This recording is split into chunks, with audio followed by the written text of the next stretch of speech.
Hey, Internet, we accidentally watched a good movie. But we didn't try to. No. But it happened. I think that every time we watch a good movie, it's an accident. Pretty much.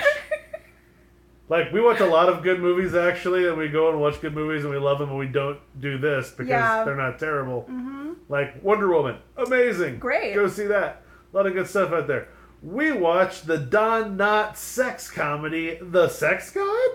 No, The Love God. Or The Love God? The Love God? With a question mark. Because it's Don Knotts.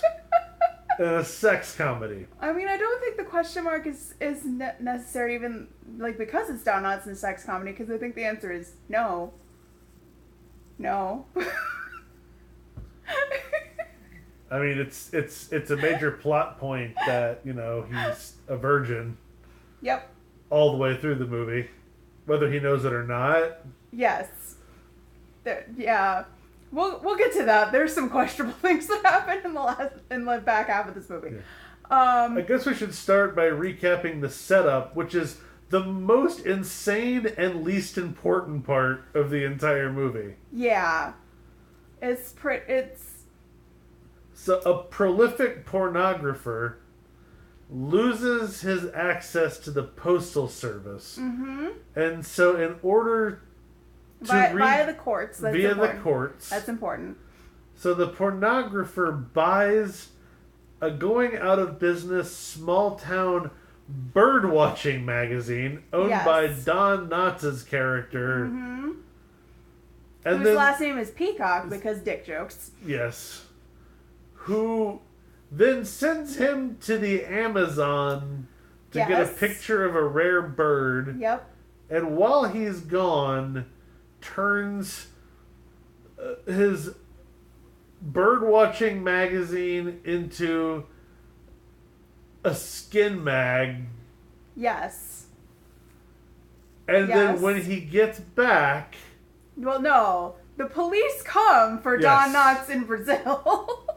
Where he's lost in the jungle and spends days hunting down a bird using a bird call that turns out to be a competing ornithologist also giving... Everything in this movie is a setup for, like, a 2-minute SNL gag. Yes. That just keeps happening over and over again. I think, I feel like we're burying the lead here. What the point is, this movie is amazing. It is. It's a Don Knotts sex comedy. They keep saying over and over again what a young man he is. He's clearly in his mid-40s. I did the math. He was 45 when this movie came out. The movie came out in 1969. Yes. Aesthetically... So they're trying to capture the counterculture. Mm-hmm. But like... Yeah, this is from that brief 2-year period, like 68, 69, when mainstream movies were trying to capture the counterculture. And we're not doing a great job, resulting in, like, 2 of the weirdest movie years ever. And we've been, like, the whole time this was playing, we were sitting here talking about, like, how are we the first people who've discovered this movie? The Don Knotts sex comedy? People should know about this. How does no one know about this? We found this in a bargain bin at Walmart for, like, $2. Literally just stumbled on it. Yeah. It feels like their knowledge of the counterculture, it feels like the expert consultant they brought in might have been Frank Sinatra. Yes. Kids these days with the fucking hippies in there, the skin mags in there, the opening up burlesque clubs all across the country. Bands in matching outfits. I'll tell you, I mean, they opened some swanky clubs. I gotta love those hippie burlesque clubs. But, also, it's a weird thing to point out, and I don't know, this was like a studio film. Yeah. This is what, Universal, I think? Like... Universal released the DVD. I don't know. Who knows who made it? I don't know who actually made it. It might have been Universal. It could have been anyone. And, like, I have to jump ahead a little bit to get to this point. So when he gets back, they decide that the clear, obvious thing to do Well, okay, so he gets arrested. He gets cleared on a First Amendment defense. Yeah. And everyone's like, oh, you can't go back to just being a bird guy. You gotta be the sex guy, or the First Amendment will be void. Like, literally, the United States government is telling him, like, no, you need to be a pornographer to defend freedom. Yep. Or the communists win. So they try to set up this middle-aged virginal birdwatcher as the Hugh Hefner character. Yep. It's just Don Knottsing around. Just, like, dressed in, like, a lot of capes and a lot of, like, crushed velvet. Yeah, a lot of like double-breasted suits. Yeah, it's amazing. I mean, at one, so they literally have 4 women that live with him. Yes. And go with him everywhere. His peacocks, is that what they call them? His pussycats. His pussycat. Peacocks, pussycats. At one point, it's like, up there all hours of night with those women, who knows what's going on in there? I'll tell you what's going on there. He's teaching them bird calls and literally nothing else.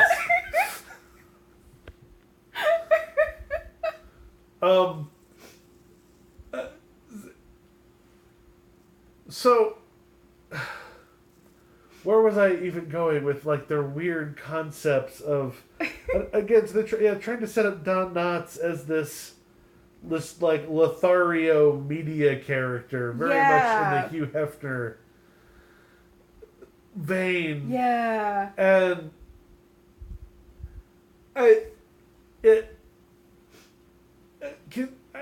how do you even begin to describe everything I just described is the first 30 minutes. Oh, less than. Yeah. Of an hour and 40-something minute long movie. And then it turns into this, like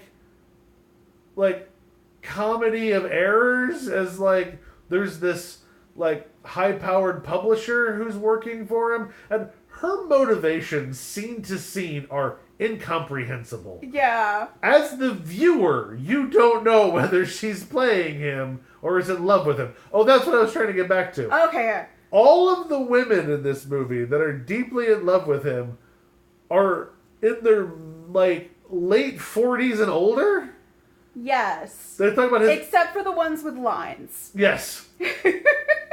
But, like, the animal magnetism that he's giving of it, it's like women in their, like, late 60s. Yeah. Are, like, throwing themselves at him. And that part, like, that whole concept is very confused, because it's like the magazine publisher is, like, clearly trying to, like game this, like try to create this aura around him that he's like desirable, even though he's Don Knotts, but like a bunch of women just seem to be, like, into it.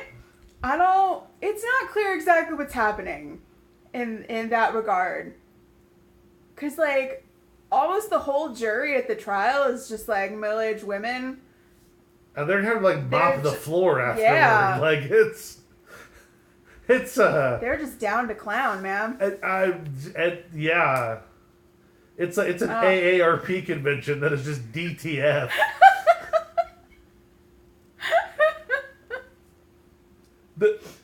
Every choice made in this movie is mental.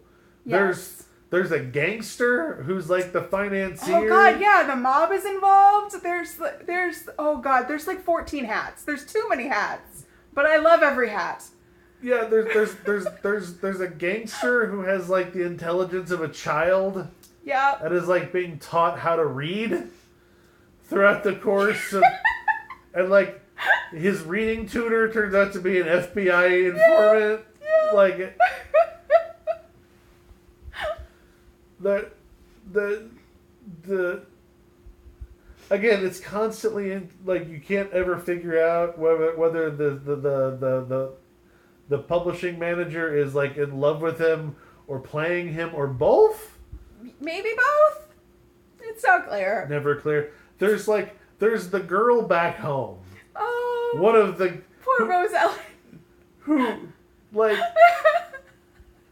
is comically naive and always blank-faced and always smiling. And he's always like, Well, you just wait out by that front on that porch swing, and I'll be right back just as soon as this whole thing is done. And it just cuts in I have something real important to ask you. just months and months of her like sitting in the front porch, like waiting for him to come home. The snow's falling. Yeah. But the greatest running gag in this, so that like everyone who knows him back home, it's like they see all these pictures of him with all these women running around. He's this sex figure. When he finally comes back, they're like, "Oh, Peacock, we know you, and we know that there's absolutely no way anything happened with those women." This movie's like genuinely really funny. There's jokes, and they're good. It's like the running gag is constantly like his soon-to-be fiance sees a half-dressed woman run out of his room with her reverend father-in-law standing right there, and both of them are still like, "There's no way anything happened in there." No, she's like that. But well, yeah. Rose Allen, did anyone teach you? Did you learn anything in your hygiene class? Oh, look, to be clear, so the magazine publisher woman, she convinced Don Knotts that they had sex. Yeah. They didn't. No. She convinced him that he had sex with her. And so he's convinced he's had sex. Yeah. But everyone else is still like, no. He's trying to convince his fiance. It's like, "I'm unpure. I can't be with you." She's like, "There's no way that happened." Oh, man. I mean, the movie knows exactly what it is, even though they have no idea what their subject matter is. Yeah. This movie was written and directed by the guy who created Sergeant Bilko and Car 54. This is apparently his first and only feature film because he died before it came out. Mm-hmm. Yep. And like that 50s and 60s television comedy mentality is very much on display. Oh yeah. Like it's got the definite feel of, this is gonna sound a weird thing. It feels a little bit like Airplane or Naked Gun that would come later. It does a little bit, yeah. Yeah, bringing that weird TV sitcom sensibility into the. It's Don Knotts at his best Don Knottsy physical comedy. I mean, like, as much shit as Don Knotts gets pop culturally for these weird, dumb movies he did, how is this not the most famous one? I know. The Don Knotts sex comedy. I keep trying to tell her, yeah, I don't want this to say The Love God down here. I just want to say the Don Knotts sex comedy. I mean, yeah. The Love God? The Love God? It's delightful. Yeah. I don't know how you'll find it. Go check your Walmart bargain bins. Honestly, like, when we were at the Walmart when we found this, there was, like, a bunch of weird old movies on, like, DVDs for between, like, $4 and $7.50 like American dollars. And like I guess that somebody who like publishes DVDs for Walmart got their hands on like a whole catalog of shit for real cheap, and there's all kinds of stuff in there. It's a goldmine for us. Yep. Oh man. I think when you bought this, I also bought that Luke Perry rodeo movie. Yes. Maybe we should do that for this. Oh boy. I have not watched it. What if that is the prequel to Riverdale? Like, these are the life choices that led to him moving to... By the way, we could do a whole episode on Riverdale and how it's the greatest thing ever. Full disclosure, part of the reason why it's been so long since we've done an episode of this was because, like, when we were hanging out, we were watching Riverdale.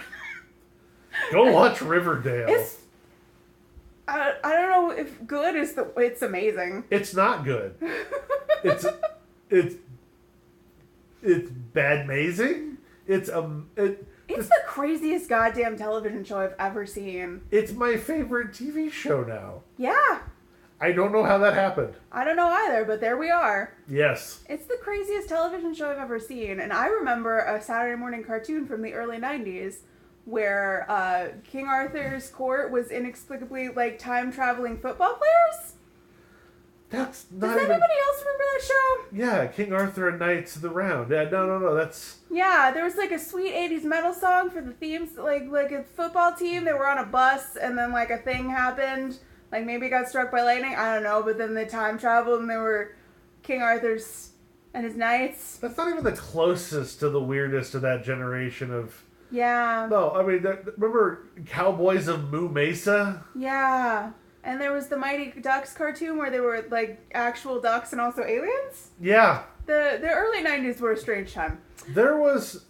We're way off topic. We're way off topic. We gotta talk more about the Don Not Sex movie, Chris. I want to talk about the All-Stars, which I think it was called the All-Stars, because it was Wayne Gretzky, Bo Jackson, and somebody else. Oh my god, that's right! Yeah.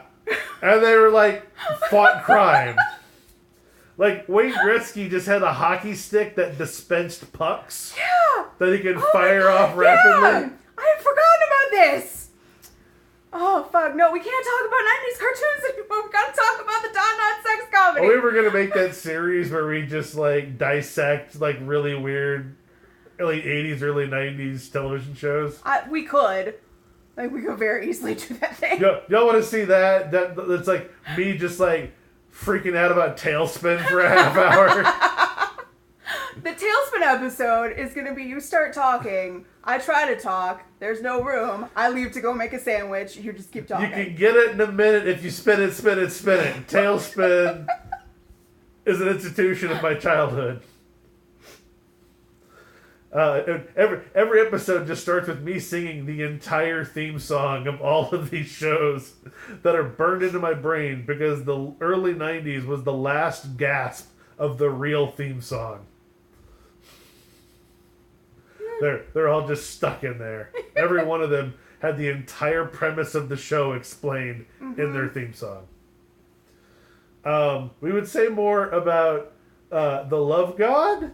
The Love God? You have to say it that way. It's a question. Yep. The implicit answer is no. It's really funny. It is. It's very... It's like it's trying to be like an edgy sex comedy, but it is so firmly rooted. It's just like delightful. Yeah, it's so old school. Yeah. It is so a studio trying to apply the Don Knotts formula to like... The counterculture? Yeah. I'm trying to think. How many years removed from Easy Rider is this? Like... 0? Easy Rider came out in 69. I thought it was 71. No, it's 69. That's... Yeah, okay. So this is literally the same year as Easy Rider. Yep. And this is their countercultural movie. Yep. Starring Don Knotts. Don Knotts. And it's like... And that other great counterculture icon that they're pulling from, Hugh Hefner. Yep. Because no one was hipper with the kids in 69 than Hugh Hefner. Mm-hmm. Again, like, I don't think he wrote it, but I think Frank Sinatra might have been the expert they brought in. Yep. What do kids like these days? Beards. Fucking hippies in the beards. Hanging out on college campuses. One of the hippies is definitely a Will Forte character. Like the hippies You'll know him when you see him. The hippies play such a small part. Yeah. Because at first it's like, oh, he's appealing to the counterculture, but then they start opening burlesque clubs and it just seems to be like like married people in their 30s. Yeah. Mm-hmm. Because again, they don't know what the counterculture is. No. Like nope.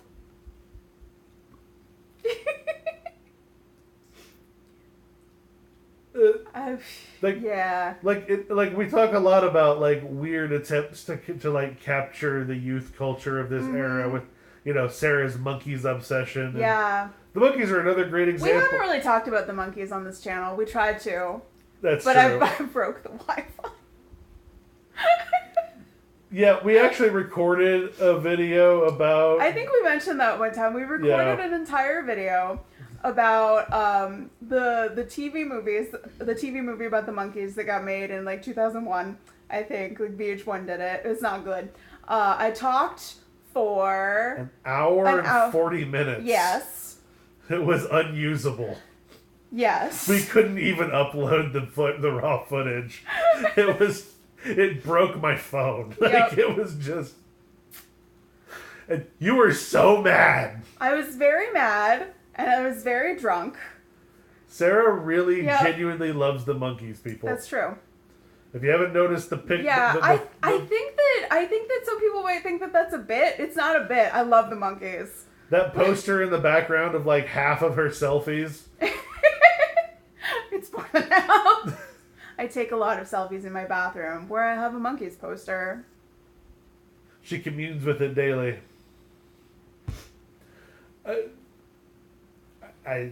Sure, it's the monkeys. They're fine. But yeah, I bring up the monkeys because like the monkeys like marketing and TV show and is very reminiscent of it's like what are the kids like these days? Get someone with a beard and long hair. We'll pay some women to yell. It's a little of that. Yeah, this is such a weird cultural artifact. It is. Why don't people know about this? Structurally. And like honestly, it's not like people have like rightfully put it in the dustbin of history because it's gross. Like it's actually not bad for the time period. Like women do get hit like twice. Which is not great. And there's a moment where you think that someone is going to date rape Don Knotts, but that works out okay. That does not break as bad as you think it's gonna in the moment. There was a moment where we were all very concerned for Don Knotts. If you had a different device than pornographer, this movie could have been made in 59. Yes. Like, it's very old school. It's so old school. Yeah. And...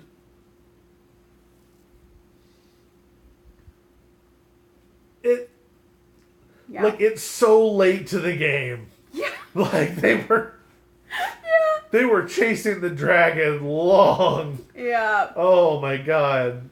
That train had left the station. It's like Vietnam was already burning, and they're like, let's do something edgy, like cheesecake pornography. And again, we're talking about, we keep throwing around the word pornographer. It's cheesecake. Yeah. Like, it's not even, like... Yeah. Like, there's some, like, full nude, like, covered stuff. Like, they're literally less risque than an average Sports Illustrated. Yep. And that's their plot device. It's like, we gotta shut down these pornographers.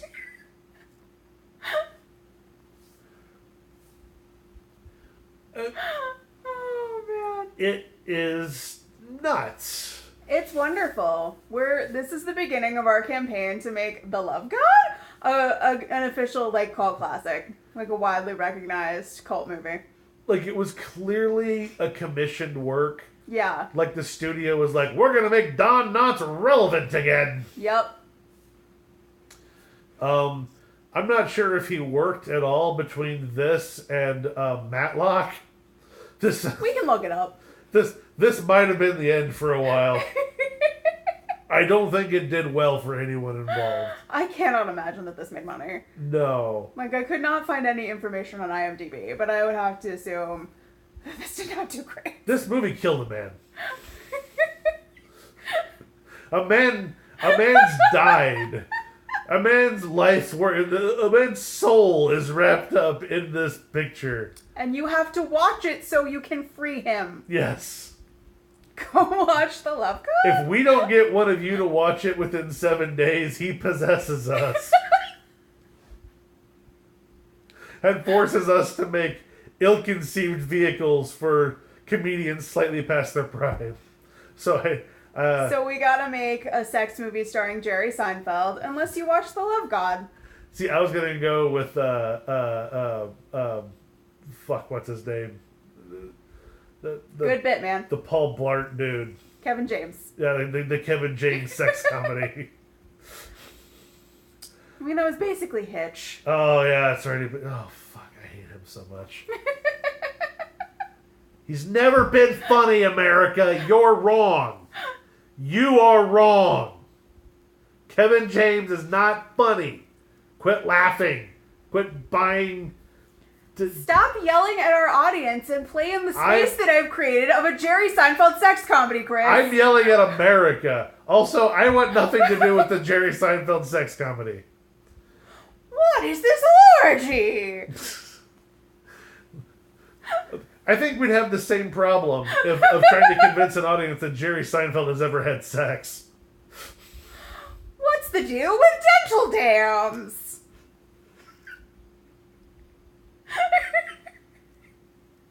Are you trying to keep her teeth out? I don't understand. Is the dam to keep something out or to keep something else in? What's the deal with chlamydia? Seinfeld's never been funny either. All y'all with your like 90s nostalgia, like, oh, Seinfeld. No, it was never funny. It was never funny. No. You're wrong. I'm just going to yell at everyone who likes anything from my childhood other than The Simpsons. The Simpsons were great. Everything else from the 90s is garbage. Quit loving it. Are you good? I don't know. We got anything else to say about the Don Knotts sex comedy? The Love God?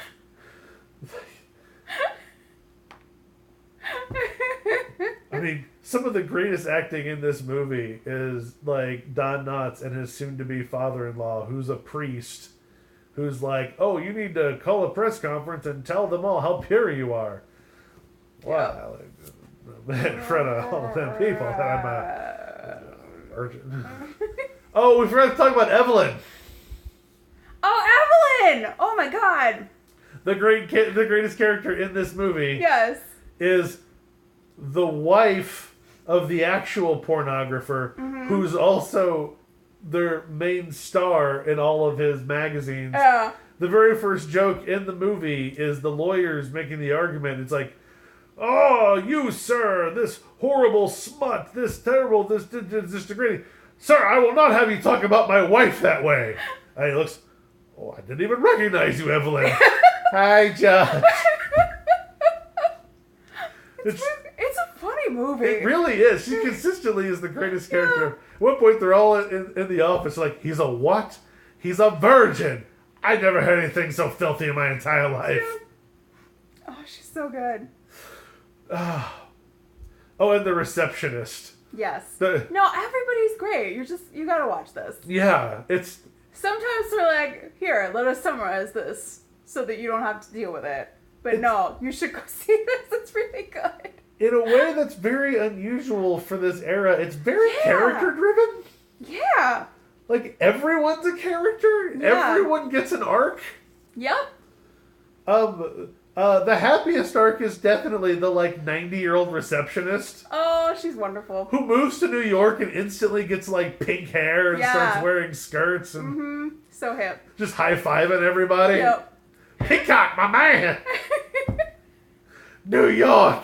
Finally! Yep. Finally!